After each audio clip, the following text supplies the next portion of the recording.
বিহারের প্রসঙ্গে এবার আসা যাক, কারণ সামনে রয়েছে বিহারের বিধানসভা নির্বাচন। তারই মধ্যে এবার অমিত শাহের মধ্যস্থতায় বিহারে আসন সমঝোতা চূড়ান্ত করেছে এনডিএ। বিজেপি ও জেডিইউ লড়াই করবে 101টি আসনে, চিরাগ পাসওয়ানের দল লড়াই করবে 29টি আসনে। কি রয়েছে বিস্তারিত, আমাদের সঙ্গে যুক্ত হয়েছে প্রতিনিধি শেখ মনিরুল। মনিরুল, কি জানতে পারছো? দেখো, দুপুরেই যেমনটা বলছিলাম যে আজকে দীনদয়াল উপাধ্যায় মার্গ অর্থাৎ দিল্লিতে তোমার হচ্ছে এনডিএ জোটের ভবিষ্যৎ কি এবং বিহারে এনডিএ জোটের আসন সমঝোতা নিয়ে বিজেপির একটি কোর কমিটির বৈঠক বসছে। ঠিক সন্ধে তোমার হচ্ছে 5:30টা নাগাদ কেন্দ্রীয় স্বরাষ্ট্রমন্ত্রী অমিত শাহ এবং বিএল সন্তোষা একে একে এসে পৌঁছায়। এই 5:50 নাগাদ এই ম্যারাথন বৈঠক শুরু হয়। তবে এখনো পর্যন্ত বিজেপি তার যে নির্বাচনী কোর কমিটি রয়েছে সেই কোর কমিটির বৈঠক কিন্তু দিল্লিতে দীনদয়াল উপাধ্যায় মার্গে চলছে। তবে এই মুহূর্তে যেটা সূত্রের খবর, বিজেপি লড়াই করবে 101টি আসনে বিহার বিধানসভা নির্বাচনে। জেডিইউ নীতিশ কুমারের দল লড়াই করবে 101টি আসনে। তোমার হচ্ছে হাব লড়াই করবে 6টি আসনে, আরএন লড়াই করবে 6টি আসনে, এলজেপি লড়াই করবে 29টি আসনে।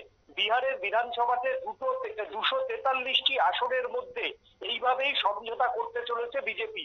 দেখো, জেডিইউ কিন্তু এবার আর অনেকগুলি আসন বিজেপি থেকে এক্সট্রা দাবি করেছিলেন, কিন্তু এই মুহূর্তে সন্ধ্যেবেলায় যে দিল্লিতে দীনদয়াল উপাধ্যায় মার্গে কেন্দ্রীয় স্বরাষ্ট্রমন্ত্রী অমিত শাহর উপস্থিতিতে যে বৈঠক চলছে সেই বৈঠকে কিন্তু কিছুটা সুর নরম করতে বাধ্য হলো নীতিশ কুমারের দল।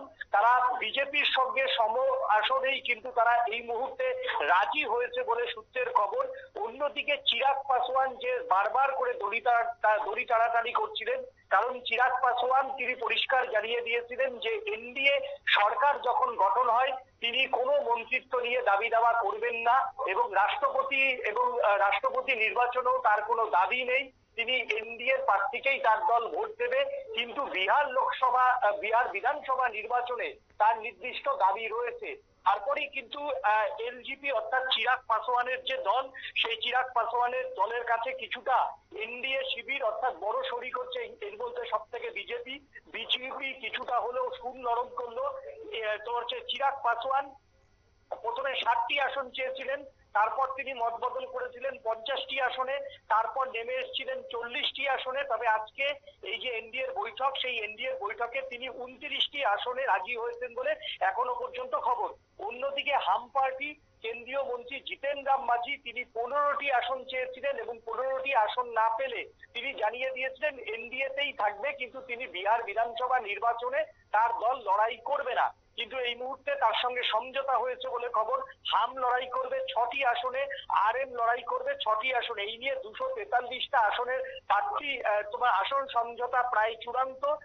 এখন হচ্ছে বিজেপি তার নিজের কোর কমিটির বৈঠক করে 101টি প্রার্থীর নাম আজকেই সম্ভবত সন্ধ্যে 7:30টা নাগাদ জেপি নাড্ডা এবং অরুণ সিং এর উপস্থিতিতে সাংবাদিক বৈঠক করে দিল্লিতেই প্রথম পর্যায়ের নামের তালিকা 7:30টা নাগাদ ঘোষণা করবে বলে এখনো পর্যন্ত বিজেপি সূত্রের খবর। ধন্যবাদ।